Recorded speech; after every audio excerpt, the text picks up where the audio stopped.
ఇవాళ TWJF journalist సంఘానికి సంబంధించి ఈ సంఘంలో పనిచేస్తున్నటువంటి జర్నలిస్టులకు వాళ్ళ హక్కుల కొరకు మరి ముఖ్యంగా వాళ్ళ సొంత ఇంటి కళ సాకారం చేసుకోవడానికై చేస్తున్నటువంటి పోరాటంలో భాగంగా గత 3 రోజుల నుంచి వాళ్ళు దీక్షలు చేస్తూ ఉన్నారు. ఇవాళ మేము ఈ దీక్షా శిబిరానికి వచ్చి వాళ్ళతో అందరితో చర్చలు చేయడం జరిగింది. ఇందులో ఇవాళ చర్చల్లో ఈ వారి అశోక్ కుమార్ గారి నాయకత్వంలో చర్చలు చేసినాం. ఈ చర్చల్లో కొన్ని విషయాలు జటిలమైనటువంటి అంశాలు ఉన్నాయి, సున్నితమైనటువంటి అంశాలు కూడా ఉన్నాయి. అన్నింటినీ కూలంకషంగా పరిశీలించడం జరిగింది. గౌరవ మహబూబ్నగర్ శాసనసభ్యులు ఎన్ఎం శ్రీనివాసరెడ్డి గారి ఆదేశాల మేరకు నేను, నాతో పాటు మూడా చైర్మన్ లక్ష్మణ్ యాదవ్ గారు, మరియు గ్రంథాలయ సంస్థ చైర్మన్ గారు మల్లు నరసింహారెడ్డి గారు, INTUC నాయకులు రాములు గారు, నాయకులందరం వచ్చినాం. అదంతా మాట్లాడినాం. దీనికి ఒక లాజికల్ కంక్లూజన్ తీసుకురావాలి. అర్హులైనటువంటి వాళ్ళందరికీ కూడా న్యాయం చేయడానికి ప్రభుత్వం, ఈ ఎమ్మెల్యే గారు, ముఖ్యమంత్రి గారు సిద్ధంగా ఉన్నారన్న విషయాన్ని వాళ్ళకి చెప్పినాం.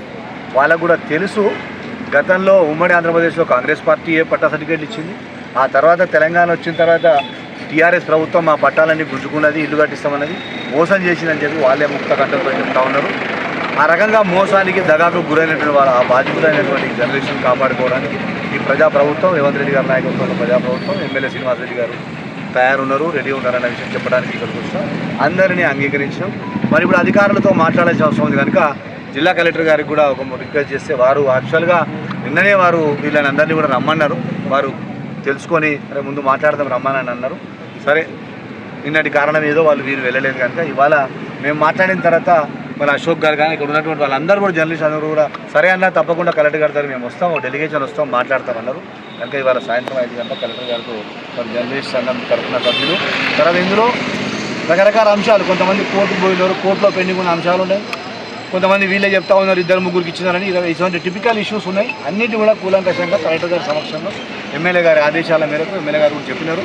మరి ఈరోజు సాయంత్రం 5 గంటలకు చర్చలు జరుగుతాయి. అందరూ కూడా వస్తారు. Let us hope the best. ఈ చర్చలు సఫలీకృతం కావాలని, అందరి జర్నలిస్టులు, అర్హులైన జర్నలిస్టులకు అందరికీ కూడా వాళ్ళ సొంత ఇంటి కళ సాకారం కావాలని ఆశిస్తా ఉన్నాం. నిన్న మాజీ మంత్రి శ్రీనివాస్ గౌడ్ వచ్చి జర్నలిస్టుల సంఘీభావం తెలిపి దాని కామెంట్. సరే, ఆయన రాజకీయ నాయకుడు, ఆయన ఎన్నికల్లో వస్తాడు, సంఘీభావం తెలుస్తాడు. కానీ నాకు అర్థం కాని ఏంటంటే ఆయన వల్లనే బలైనది ఇవాళ ఈ టెంట్ ఇవ్వాల్సిన పరిస్థితి వచ్చింది అంటే గత 10 ఏళ్ళు పరిపాలించినటువంటి గౌరవ మాజీ శాసనసభ్యులు, మాజీ మంత్రి శ్రీనివాస్ గౌడ్ పుణ్యమే ఇది. ఆయన చాలా మాట్లాడుతున్నారు, ఇస్తాము, పొరపాటు అవుతుంది, వాళ్ళకి ఇచ్చినాము, వీళ్ళకి ఇచ్చినాము, ఉంటే ఉండొచ్చు, వీళ్ళు ఏమేమో మాట్లాడుతున్నారు. ఆయన ఇది పిచ్చిలేషన్లో మాట్లాడుతున్నారు కనుక దాన్ని మేము తీవ్రంగా ఖండిస్తున్నాము.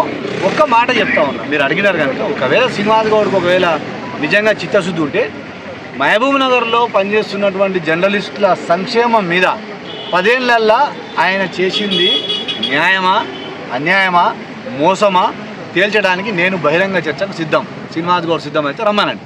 జర్నలిస్టులే సాక్ష్యం, జర్నలిస్టులే జడ్జిలు మాట్లాడదాం. వాళ్ళ సంక్షేమం ఒక్క ఈ డబల్ బెడ్రూమ్ ఏదైనా మాట్లాడదాం. కనుక ఆయన ఏదో ముసలి కన్నీరు కాలనీకి వచ్చారు సిగ్గు తప్పి.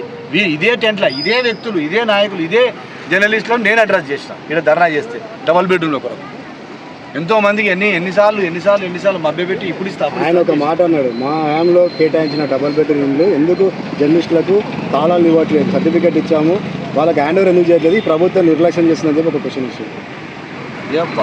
వాళ్ళ హాయంలో ఇచ్చినటువంటి డబల్ బెడ్రూమ్లు వాళ్ళ హాయంలోనే కొన్ని క్రిమినల్ కేసులు అయినాయి, డబ్బులకు అమ్మడమైనని. వాళ్ళ హాయం తర్వాత వాళ్ళ స్వయంగా వాళ్ళ తమ్ముడే ప్రభుత్వ భూములు అమ్ముకున్న కేసులో జైలుకు వచ్చుడు. ఇవన్నీ పరిస్థితులు ఉన్నాయి కనుకనే ప్రజాప్రభుత్వం నిష్పక్షపాతంగా విచారణ చేస్తుంది, నిజమైన అర్హులా కాదా అని. ఆ విచారణలో భాగంగా నోటీసులు ఇచ్చిండ్రు. నోటీసులు ఇవ్వకూడదు. నేను ఏ పట్టాలను గుంజుకున్నావు కదా, నాట్ ఓన్లీ జర్నలిస్ట్, బీజోలో కూడా గుంజుకున్నాడు, గిరిస్తానపల్లిలో గుంజుకున్నాడు, ఎనుగొండలో గుంజుకున్నాడు, 25 సరౌండింగ్లో గుంజుకున్నాడు. మళ్ళీ కట్టించిండు ఇల్లు, మళ్ళీ సిగ్గు లేకుండా వచ్చి మళ్ళీ మాట్లాడతాడు. అంటే సిగ్గుచరం లేనటువంటి రాజకీయ నాయకులకు కావచ్చు, ఎవరికైనా కావచ్చు, ఏం మాట్లాడతామని వాళ్ళ గురించి మాట్లాడితే మనకే ఇబ్బంది.